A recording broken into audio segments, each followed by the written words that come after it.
type your questions in the chat or raise your virtual hand to let us know that you have a question in the participant queue. So we're sure to get to all the questions both in person and online. Thank you.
So, good morning, everybody.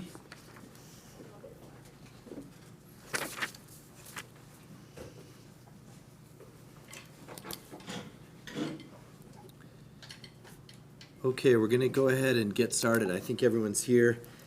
This is going to be similar to yesterday in a sense that we're going to go do a little bit of a deep dive on today, APD and AFR. And we have our respective chiefs here. We're also going to talk a little bit about senior affairs. We've been getting a lot of questions about seniors and food and so forth. So stay tuned for that. And again, I'm going to go through a standard order for all of these calls or all of these press conferences and or video streams. That's going to be about the same. So we're going to lead off with just some updates from the city and from other entities who have sent us material that they want us to update the public on. So first and foremost, we did get some complaint calls that we were cutting off Price is Right yesterday. So on a lighter note, my apologies to the two listeners who called in and were upset about Price is Right. I love Price is Right. So on a more serious note, but also a little bit of a fun note, the FDA is granting guidance that distilleries can now produce hand sanitizer, and one here is starting to do that. Broken Trail Distillery is going to start working on that. So moving forward to a couple of other random updates before I get into our specialty items. This one I very much want to emphasize. Right now, Presbyterian's West Side facility is their testing facility for Corona COVID-19. We are working on the Balloon Fiesta idea, but it is for the future. It is not open right now, and we will let folks know when it is. So know that, again, that is not open. We do not want people going to the Balloon Fiesta today. We are letting you know that we're working on that in a few days down the road. So stay tuned on that. But again, the only one is for Presbyterian folks is currently the West Side location. All right, also want to mention Animal Welfare Department. They are now operating on an appointment-only status. So if you want to adopt a pet or you need to try and drop one off, again, just call in. They also have online scheduling. They always do appointments, so this isn't new for them, but they're not taking drop-ins anymore. And I do want to let folks know that using the appointment process, we would love for folks, if they're up for it, to try and adopt, because actually our shelters are quite full right now. And so that's an update from the Animal Welfare Department.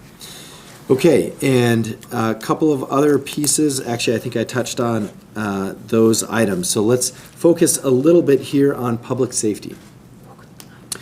So I think first and foremost, I want to remind everyone in Albuquerque that, of course, the front line of city services is all the public services that the city provides, and it's really a safety net for many. That includes seniors, which we're going to talk about today.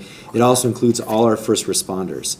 They are all operating as normal, but with social distancing protocols in place and testing protocols in place for if they feel like they've been exposed.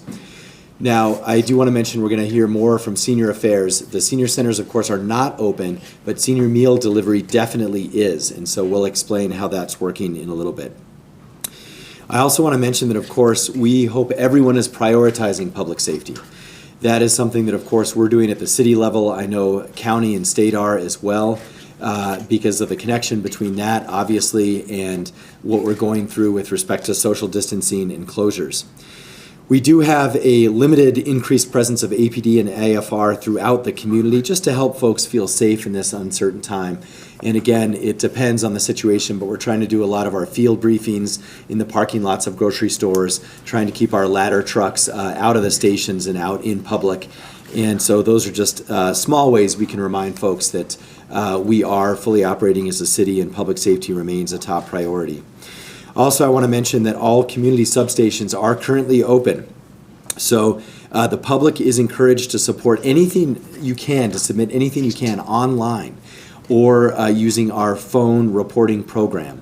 So we want everyone to do that, but if you need to, the community substations are open. And again, that's an important part of what we're trying to do as a city, to step up and make sure that the city is still running. That includes our substations. Also, our 5 substations are taking donations for seniors. So we're going to talk about that a little bit more in detail in just a moment. Okay, I want to touch on some updates from other entities around the city. And let's see, next up I have a couple of reminders from the courts, which of course are critical for public safety. So I know as a city we very much want all the courts to be as open as they can be, and the criminal justice system to work in a fair and equitable way, but also continue to work. And the Supreme Court did release this, but I know there's been a lot of different things going on, so everyone might not have heard it. So just from their information, New Mexico's appellate district and metropolitan and magistrate courts remain open. Very important for folks to know. A quote from our Chief Justice Nakamura: "Courts play a critical role in our society, ensuring compliance with the rule of law. This includes hearing the initial pleas of those arrested and those charged with crimes, making constitutionally required decisions on pretrial detention of defendants, and issuing restraining orders to protect victims of domestic violence. These are among the crucial functions of the judiciary, and they will continue to provide New Mexicans the necessary public health precautions at the courthouses." Again, that's a quote from our Chief Justice Nakamura. Very much appreciate her keeping the courts open. And again, as we think of continuity of government, whether it's the things that we're doing at the city or at other levels of government, we very much want government to continue to operate as best that we can, and also to demonstrate that government is there for us, and it needs to be there for us, especially in these challenging times. Okay, on a little bit other end of the spectrum from the courts, they are trying to provide relief when possible, and so they're extending fines and fees for 30 days. And so again, you can find out more. Reporters, you can call the PIO at the Administrative Office of the Courts, or you can see their material that they've sent out. All right, so I think with that, what I'm going to do is bring up next, I think we're going to go to our Chief of Police, Mike Geyer, for some details with respect to APD. Thank you, Mike. Chief Geyer. Thanks. Basically, we have had no officers exposed that we know of. We've had a couple officers tested. Nobody's tested positive at this time. We're grateful for the public for staying home, and we're also very grateful for the officers that come to work each day and continue. We really have had nobody other than the people that telecommute that are staying at home. Our officers are on the streets as always. One good trend is that because of some methods, and I'll talk a little bit about that we're using now to divert calls and still be able to respond and not have personal contact, that we actually have less calls for service. And so that makes our officers be able to be more proactive and be visible, because we still want to keep the city safe. We have increased our presence at big box stores, the Walmart superstores, Costco, Sam's Clubs, because of issues there. Like as the mayor mentioned, we have field briefings in Smith's stores, especially now because people are lining up before the stores open. I think some of that has settled down. The stores have been restocking when they can, and that initial reaction has kind of come to a little bit of a halt.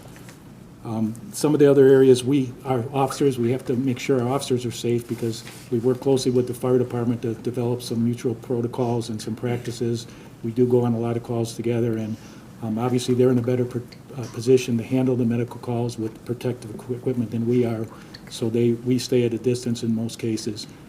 We have a protocol as far as if we do feel that an officer or somebody is sick in the department, is what response plan that we'll have to assure that we do test if there is somebody that's exhibiting the specific symptoms of the COVID-19.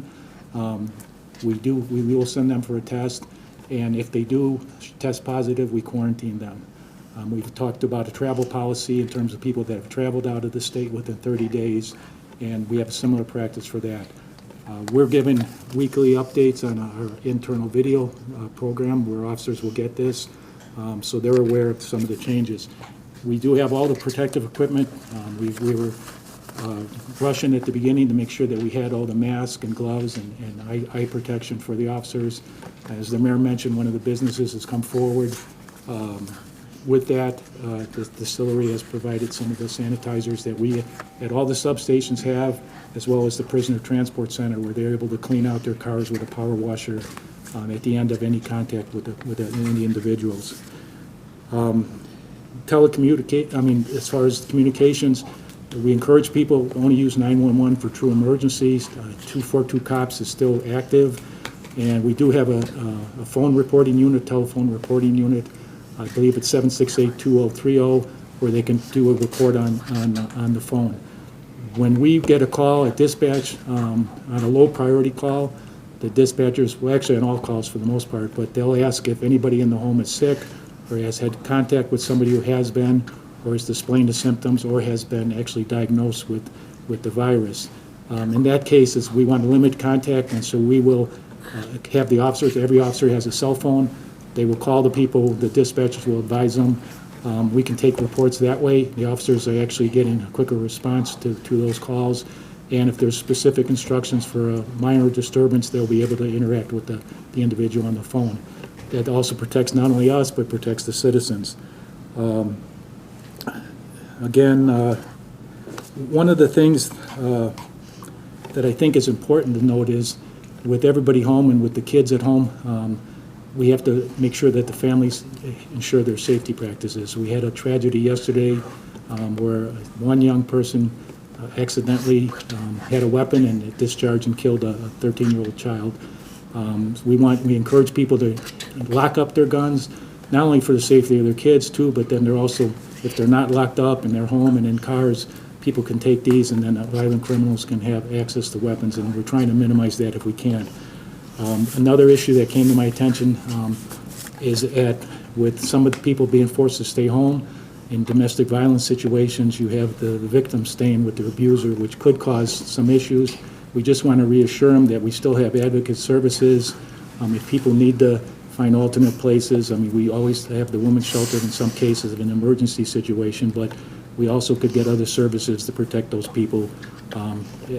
We tend to all, if we're cabin fever type response, we're all in the same place sometimes, tempers rage and things like that. So we haven't seen any uptick in any domestic violence calls that I picked up as of today, but it's always a precaution as we get more and more time, people confined in the same place. So we'll be able to answer any other questions later, but I believe another speaker. Thanks. Sure. Thank you so much, Chief. One thing I do want to mention too, our call volumes into 911 have actually been fairly steady, and they're not unnecessarily up. So I want to thank the public for really respecting 911 and also listening to that first gate where they say, if you're calling about health, call a different number. That's really important for us. And so far, Albuquerque has done a great job, and Central New Mexico, about really prioritizing when you call 911. And also our call volume and so forth, you'll see, has basically remained steady, if not a little bit down. That is a great thing. We need that cushion right now. And so to talk about that from an AFR perspective, our Fire Chief, Chief Dow. Thank you, sir. So first, I just want to say that our firefighters and our paramedics are doing an outstanding job working every day to protect the community. They do have the adequate PPE that they need to respond to these calls. The PPEs are personal protective equipment. That's gloves, that's gowns, that's eye protection, that's N95 masks. And like the mayor said, the overall call volume is down. Our sick calls are up slightly for obvious reasons. The firefighters are following industry standard best practices from the CDC, and we are in constant communication with the New Mexico Department of Health. We have an altered response model to include some support divisions that we have so we can actually respond more efficiently to these COVID-19 incidents that we have.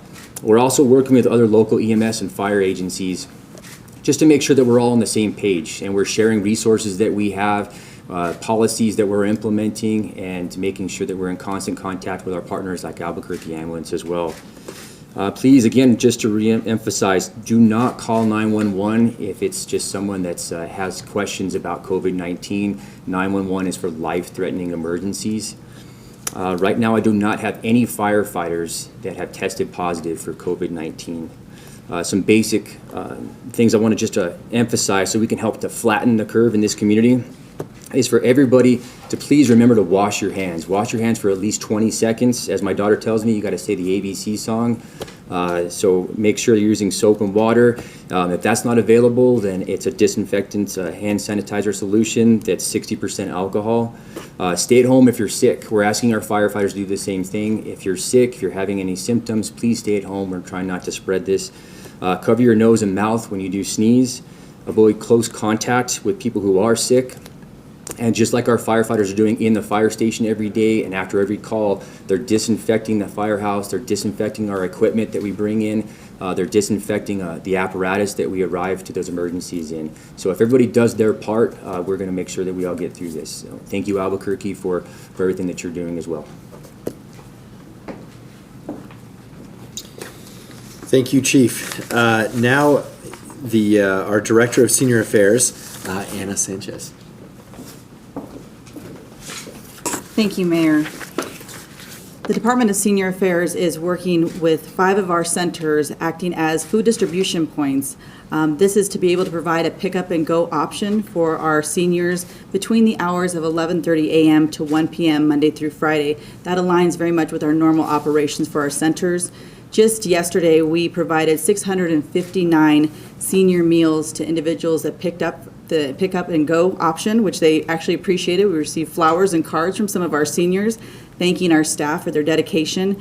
We also are continuing our home delivered meal program. We are watching that just to make sure that we are making priority for homebound seniors, those individuals that are unable to get out and pick up their own meal and take care of themselves, and so we are providing that direct service. We also are being proactive, and we have provided for all of our individuals that we're interacting with information specifically for our seniors, just on the risk and information on COVID. This was provided by Environmental Health Department and the Department of Health information. So we are actually being proactive to give them information when we are interacting with individuals to give them their meal. So I'm very proud of the staff of making sure we get that information out. We have our case managers. They're very experienced. We are making sure that we are doing wellness checks and calling individuals that we normally have contact with, as well as we have our Senior Information Assistance line. That number is 764-6400, and we are working to make sure that we have our Senior Information Assistance line even open this weekend. That is not a typical service that we do, but we actually started that last weekend because we know individuals are still contacting us and want information and want to speak to a live person that can reassure them and give them proper information. So that will be available this weekend as well. Most importantly, I do want to thank the community partners. We have been, of course, notified by Smith's, Target, and other organizations that are making sure to ensure that individuals that cannot wait in long lines like our seniors have set hours. And I think that's really important to show that compassion towards our senior population that cannot wait for an hour in a line for Smith's. And so some of these stores are turning to dedicated hours that we have posted on our website, so please feel free to go there to find that information. And this morning, we also were notified by Rose's Paper, a local great company on 2nd Street, that will be offering a senior-only day on Tuesday, the 24th, and that is going to be from 8 a.m. to 11 a.m., that they're going to be offering to be able to purchase tissue products at their location, so that we will have that information up on our website as well. So just want to thank them for that partnership to ensure that our seniors can be able to get what they need. Last but not least, we also are asking for donations. As Mayor mentioned, we have partnered with APD and their substations to collect donations for seniors, and we certainly want folks to do that.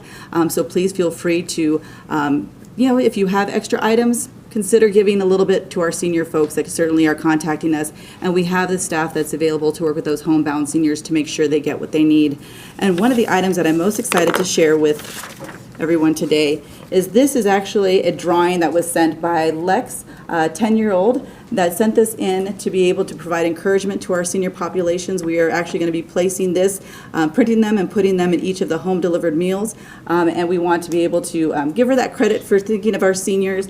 And she titled this Light on the Other Side. So I think that's a perfect example of a kiddo at home that thought of our seniors and wanted to send something just to give them that note of encouragement. So thank you, Lex.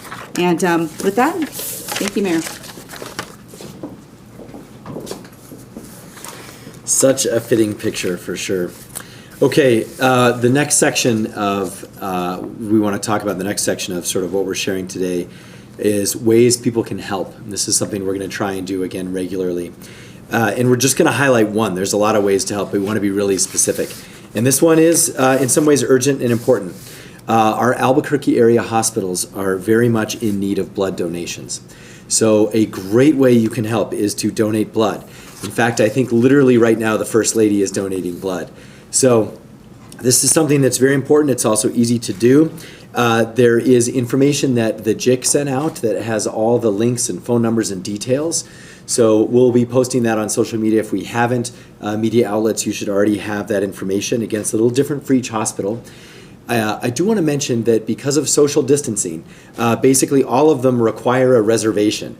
So you have to use either the internet or the phone to set that up. So it's not really helpful kind of to just show up. So we want you to give blood, we want you to donate, but please use those systems either on the phone or on the internet.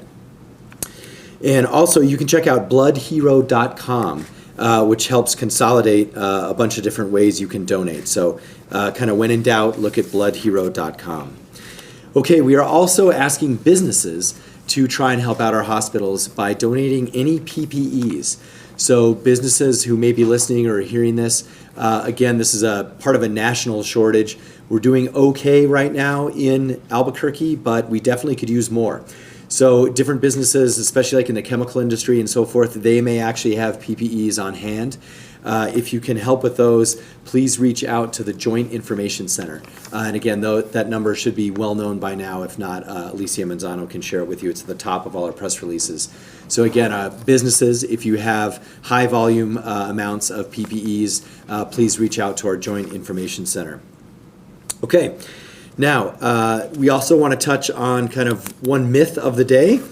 And to the extent they're out there, the one we want to highlight today is the difference between allergies and the flu and coronavirus.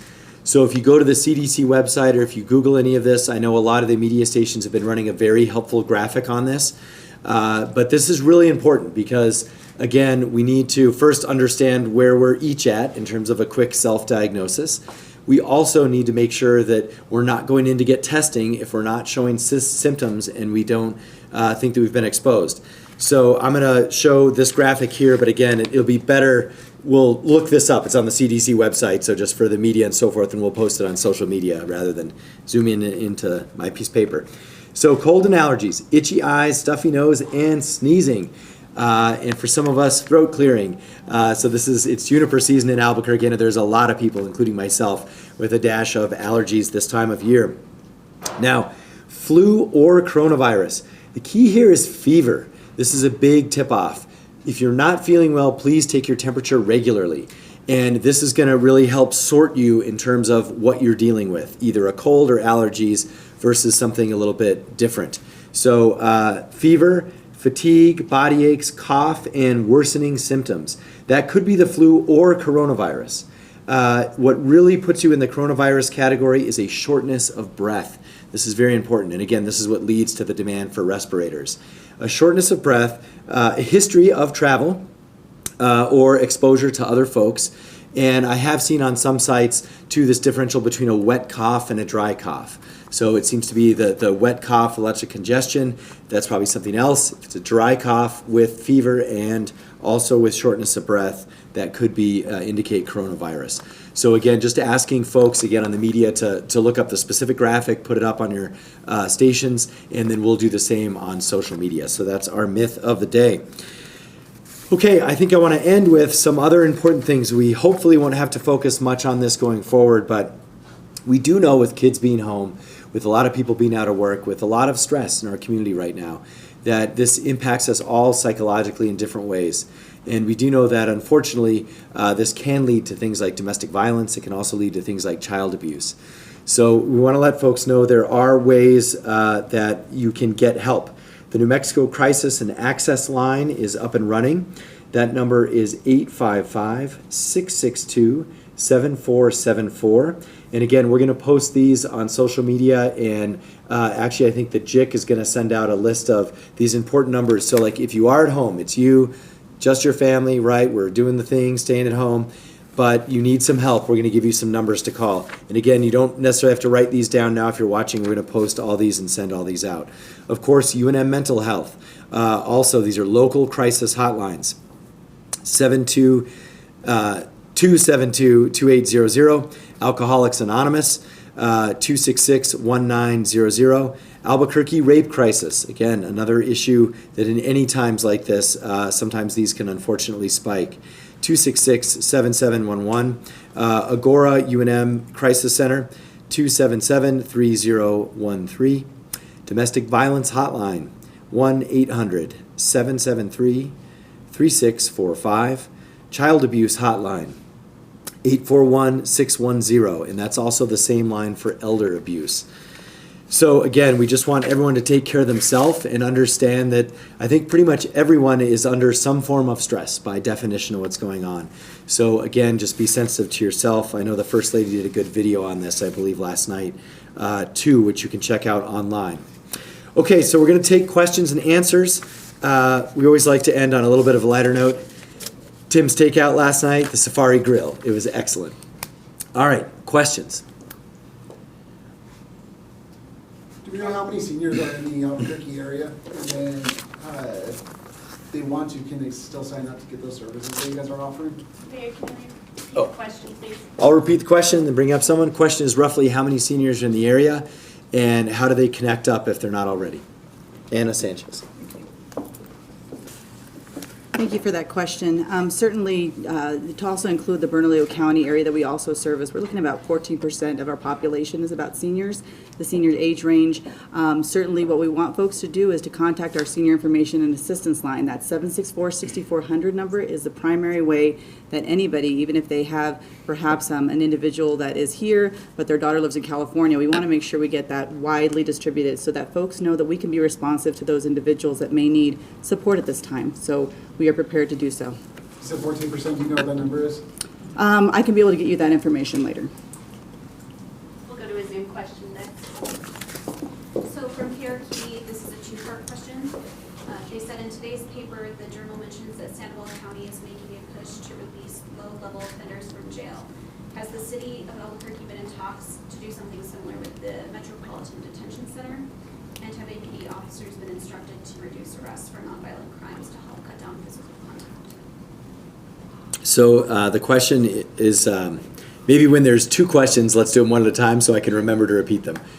I remember the last one. What was the first one? Has the city been in talks with, to do something similar with the Metropolitan Detention Center in terms of releasing low-level arrests? So the questions are about Sandoval County has mentioned issues around how they're dealing with incarceration at their detention facility, and then the question is also, are there special orders out for APD and so forth? A couple of pieces on this, and then I'll ask the chief to say a few words. Number one, Albuquerque APD has always been very different than any other department on this matter for two reasons. One is the McClendon lawsuit that we're under and the settlement agreement that we have. And of course, that's not just us, but that's part of it. The other one is the CASA agreement, which is just us. So we actually already have some of the strictest non-arrest policies in the state.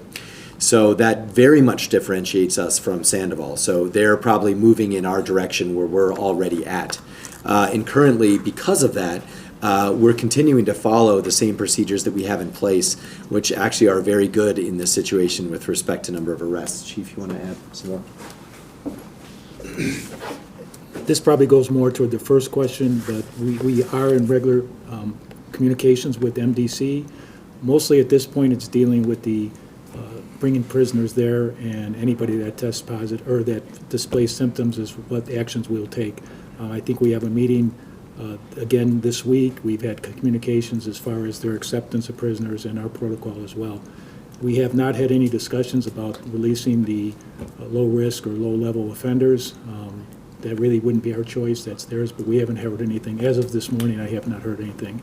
The mayor mentioned our other options in terms of low-priority offenses. We always have the option of summonsing people, where they get an issue of summons and they get a court appearance at a later date and they're released, or a citation. Those are, alternatives to arrest.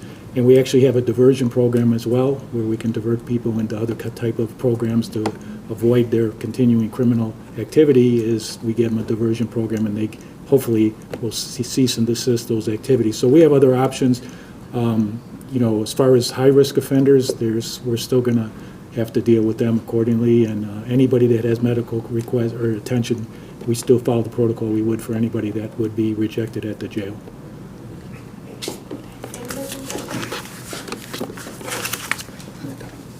This is for the And- chiefs or, Just one second on that. The other thing I wanted to mention, different than Sandoval County, APD actually started just, I think 3 months ago, our own alternative dispute resolution program. So this is run by Tanya Covington, and I'm glad we already have that. So this is for diversion, assisted diversion, and so we're continuing to use that.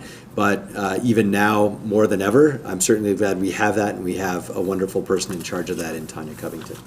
Go ahead. I was gonna ask, kids are staying home right now, is there anything the city's doing to like keep parks shut down so kids aren't using the skate park?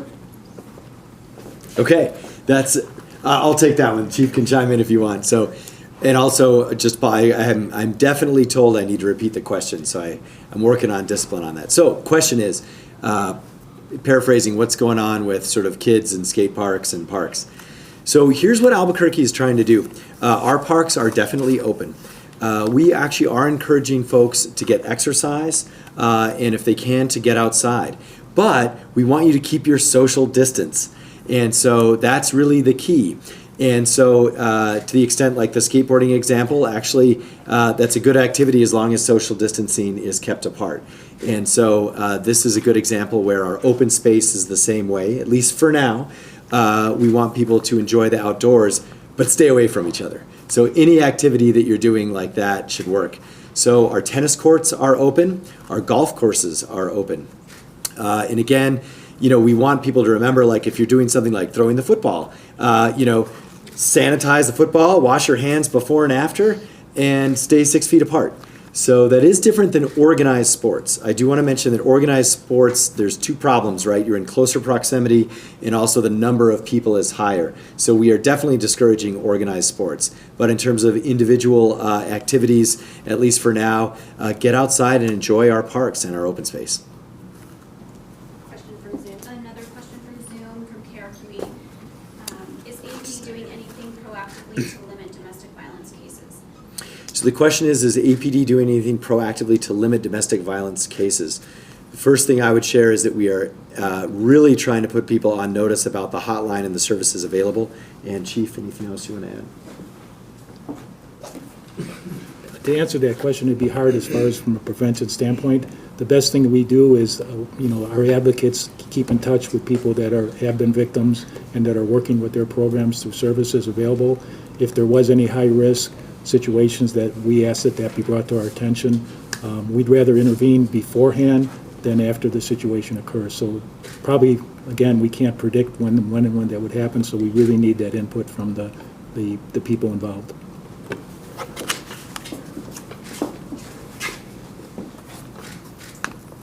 Any other questions? Have any firefighters or police officers self-quarantined? I know you said you haven't tested positive, but have they self-quarantined at all? So I'll ask the chiefs to answer that. I also know they can speak to too if there's HIPAA, anything around that. We don't have anybody that's displayed the symptoms. We've had tested a couple people before early on.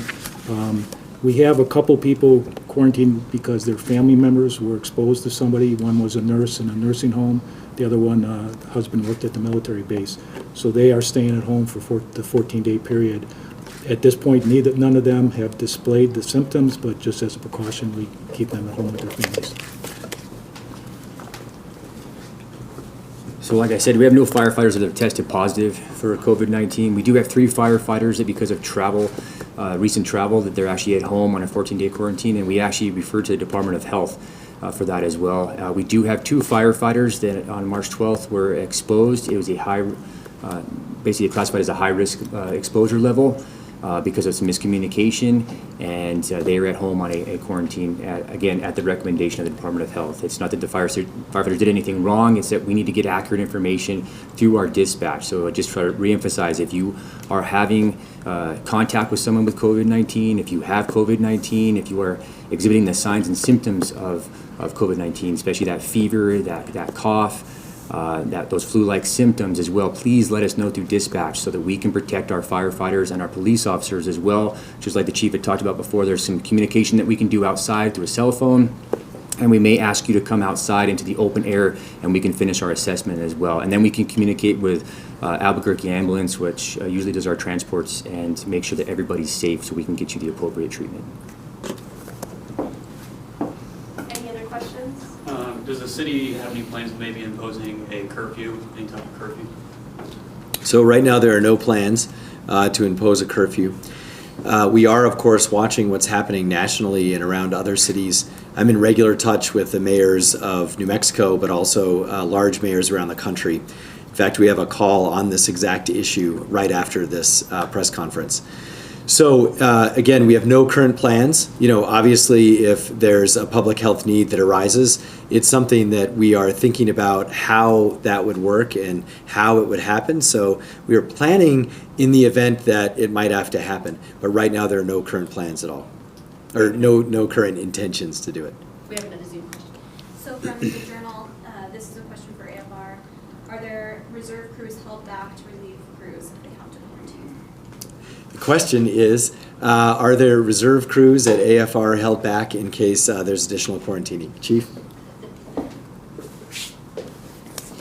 So yes, we do have support divisions. There's actually about 135 firefighters that work in different support divisions. That could be our heart division, our fire marshal's office, our plans checking, the ADAPT program, our dispatch, our training academy. So we've got multiple support divisions, and we do have plans to utilize some of those support divisions in case that we do start losing firefighters to quarantines out in the field. In fact, we already took our heart program, and some of those firefighters are already working Monday through Friday, and they're out there in an SUV, and they're responding to some of these COVID-19 calls as well. It helps us to kind of protect the amount of personal protective equipment that we have and limit that. It's easier to have 2 people in an SUV do that initial assessment with the right protective equipment than it is for 4 people that might be on an engine company. So we're using less protective equipment that way, and absolutely we have plans to utilize all of our support division members. Anything else? Okay, I know we're also running pretty late today for everyone's schedule due to the president's address, so I think we should wrap things up. Let me close by thanking, of course, all our first responders and public safety folks for all their work, but I think I want to say a couple of other things. One, just to everyone in Albuquerque for their patience and understanding with each other and with their governments at every level. But I also want to thank everyone right now who is able to and committed to keeping our city functioning. That goes from the judges to the attorneys who either show up or telephone in, to the folks, the janitorial folks who are cleaning our buildings now much, much more. There are a lot of public servants, and that definition has never meant more, from our bus drivers all the way to our police officers and firefighters. Thank you for keeping our city running. Thank you.